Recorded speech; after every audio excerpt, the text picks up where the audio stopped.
Alors salut à tous, aujourd'hui on va parler d'une petite espèce de grenouille, enfin petite, une grosse espèce de grenouille plutôt, la Ceratophrys. Alors la Ceratophrys, il faut savoir que là c'est une juvénile albinos, donc juvénile c'est une jeune. Albinos elle pèsera, si elle est bien nourrie, elle pèsera oui, entre 700 grammes et 1 kg. Et elle aura un bon diamètre quoi, donc voilà. La Ceratophrys, elle est assez facile à élever parce que en fait, on l'élève dans des tout petits terrariums comme ça. On met une sorte de terreau pour reptiles. Bon, même du terreau normal bio surtout ça marche. Ce que je vous conseille, moi, c'est en dessous de mettre des billes d'argile. Donc des billes d'argile qu'on met dans les fleurs, hein, ça absorbe l'avidité. Parce que sinon, ça va vite faire une gadoue et des flaques d'eau un peu partout dans le terrarium. La Ceratophrys, elle est facile à élever. Là, je lui ai fait un petit setup, voilà, hop, comme ça. Chut, elle est là, elle vient d'être changée. Donc moi j'ai mis une petite plante, mais je l'ai laissée dans le pot parce que c'est un bulldozer cette grenouille. Faut savoir que cette grenouille, elle va s'enterrer, elle va plus bouger. Donc la Ceratophrys, même si elle crève la dalle depuis 15 jours, elle va pas bouger quoi. Elle va dire pitié s'il vous plaît, faut qu'il y ait une proie qui passe devant moi parce qu'elle chasse à l'affût. Dès qu'il y a une proie qui passe devant sa gueule, tac, elle va la toquer. Donc voilà, là j'ai mis une petite fleur dans le pot. Pourquoi? Parce que quand elle sera adulte, avec ses trous, elle va tout retourner, elle va me niquer la fleur, donc je vais laisser en pot avec de la petite mousse. C'est assez sympa, ça retire l'humidité. Et une petite piscine, un cendrier que j'ai récupéré neuf, ça fait entièrement l'affaire, hein. Donc elle fait des trous, elle s'enterre. Bon là elle est là parce que je viens de la changer, alors voilà, elle n'a pas encore fait son trou. Donc elle fait des trous et puis elle attend. Elle attend qu'il y ait un criquet qui passe devant elle et puis tac, elle le chope. Pour l'alimentation, c'est assez facile aussi en fait. Vous voyez là, entre ces deux yeux, vous avez des criquets. Il faut que la taille des criquets fasse entre ces deux yeux. Hop, au moins vous savez que vous devez donner des criquets taille 5, 6, 7, 8. Grâce à entre ces yeux. Alors l'alimentation, bon, c'est assez simple, hein. Vous lui mettez 2-3 criquets tous les 2 jours.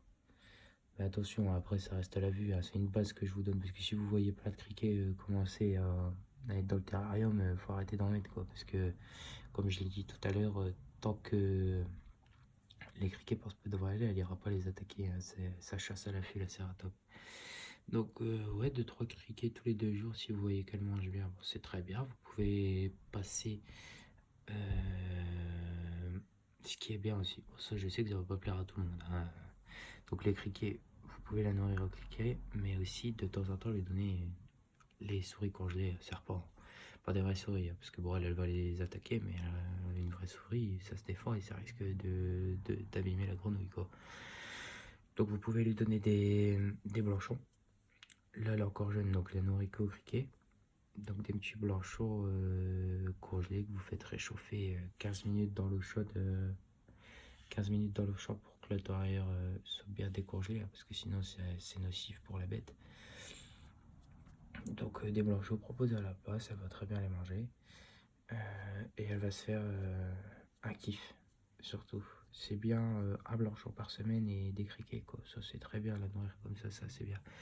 Donc pour l'éclairage, bah, une lampe normale, pas d'UV. Sauf si, bon moi je mets pas d'UV parce que c'est une albinos, donc ça peut lui brûler la rétine. C'est une grenouille normale, pas albinos, ouais, vous pouvez lui mettre des UV sans aucun souci, hein. Là il n'y a pas de souci. Donc ça s'élève à température ambiante, entre 20 et 25 degrés.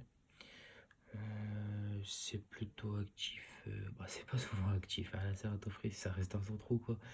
Mais moi la mienne, de temps en temps je lui donne des criquets, elle la passe, elle les gobe, elle aime ça.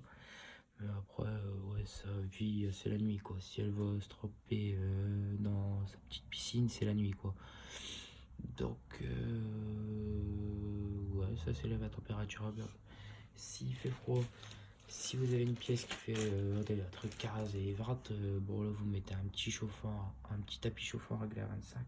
Toujours le même, hein, tapis chauffant à Reptile, quoi. Vous avez ça à 12 balles avec un thermomètre pour le régler à 25.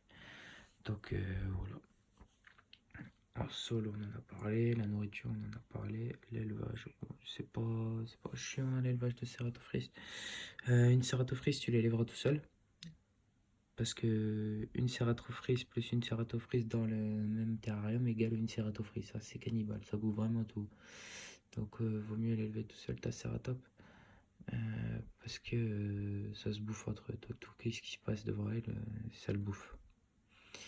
Ça la bouffe. Alors ça vit dans des milieux assez humides. Donc tu la pulvériseras comme avec un petit vaporisateur. Donc tu la vaporises 2 fois par jour, une fois le matin, une fois le soir quoi. Et surtout, oublie pas qu'une cératophrys, bon là elle est jeune. C'est beau hein. On peut pas la sexer, on ne peut pas savoir si c'est un mâle ou une femelle. Mais quand ça sera adulte, si c'est un mâle, ça va chanter. Et une cératophrys, ça chante très très bien.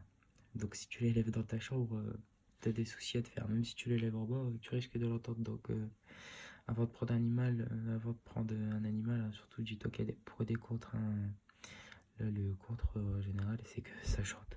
Ça chante assez fort et ça s'entend très très très bien. Donc oublie pas ça si tu prends une cératop. Hein. Puisque c'est pas quand elle sera adulte et qu'elle chante, tu diras ah putain elle me fait chier, allez je vais la bazarder. Non non non non non. Prends un animal, on l'assume jusqu'au bout. C'est comme ça que ça marche. Donc ouais voilà, ça te coûtera pas cher à l'élevage. T'achèteras une boîte de criquet à 2 € de temps en temps quoi. La bête en elle-même elle est pas chère. Tu peux la trouver entre 20 et 40 €. 40 € en animalerie, une vingtaine d'euros chez des éleveurs privés. Une albinos comme ça, tu l'as 50 €. Après, maintenant, il y a beaucoup de couleurs. Hein. Il y a beaucoup de faces différentes, comme toutes chez les bêtes, comme toutes les bêtes qu'on élève en captivité par rapport au croisement génétique.